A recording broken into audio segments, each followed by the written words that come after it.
Blockade চলছে, blockade চলবে, আরো কঠোর থেকে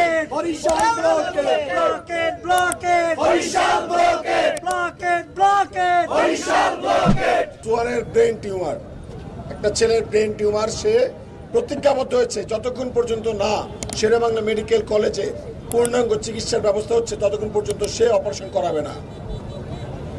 এরকম মনোবল নিয়ে একটা ছেলে আন্দোলন করছে। সেই ছেলেকে গতকালকে অতর্কিতভাবে পিটিয়ে তাকে এমনভাবে রক্তাক্ত করেছে, আমরা যারা ছাড়তে গেছি আমাদেরকেও হচ্ছে তারা হামলা করেছে, আমাদেরকে কোনোভাবে ছাড় দেয়নি। এবং ওখানকার যে দায়িত্বশীল মোস্তাফিজ ভাই আছে, মোস্তাফিজ ভাইয়ের মাথায় আঘাত করে সে সেন্সলেস হয়ে গেছে, এখন পর্যন্ত তার সঠিকভাবে পরিপূর্ণভাবে জ্ঞান ফেরেনি।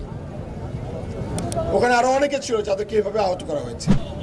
তা আমরা এর বিচার চেয়ে গতকালকে কোতোয়ালি থানায় মামলা করতে যাই, কিন্তু কোতোয়ালি থানা আমাদের মামলা নিচ্ছে না। আমাদের কাছে এখন মনে হচ্ছে এটা কি স্বাস্থ্য উপদেষ্টার কোনোভাবে দায় আছে কিনা, এটাও আমাদের দেখার বিষয় হয়ে গেছে। এই আন্দোলনকে স্যাবোটাইজ করার জন্য এটা কোনো সরকারি কূট পরিকল্পনা কিনা, এটা আমাদের দেখার বিষয় হয়ে দাঁড়িয়েছে। নাকি এটা কোনো সিন্ডিকেট, কোনো বড় মাফিয়া চক্রের ষড়যন্ত্র, এটা তাদেরকেই শনাক্ত করে খুঁজে বের করে বিচার নিশ্চিত করতে হবে। এটা আমাদের এখন অন্যতম বরিশালবাসীর দাবি হয়ে দাঁড়িয়েছে যে আমরা প্রত্যেকে আমাদের নিরাপত্তা নিশ্চিত করতে চাই এবং রাষ্ট্রে এটা করতে হবে। আপনারা জানেন, প্রত্যেকে জানেন যে রাষ্ট্র একটা শক্তিশালী রাষ্ট্র, সেটাকেই বলবো যারা হচ্ছে এই সকল সিন্ডিকেট মাফিয়া চক্রের বিরুদ্ধে স্ট্রংলি তারা এই চক্রগুলোকে প্রতিহত করতে পারবে। আমরা সেটাকে শক্তিশালী রাষ্ট্র হিসেবে মনে করি।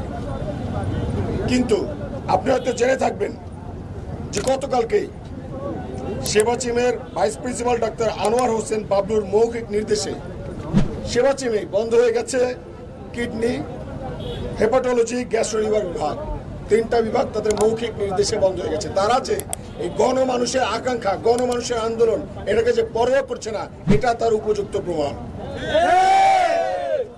তারা মানুষকে মানুষ মনে করছে না এবং তাদের সিন্ডিকেট অনুযায়ী এইভাবে হয়তো আমাদেরকে চলতে হবে, সেটা হচ্ছে তারা জানান দিয়েছেন।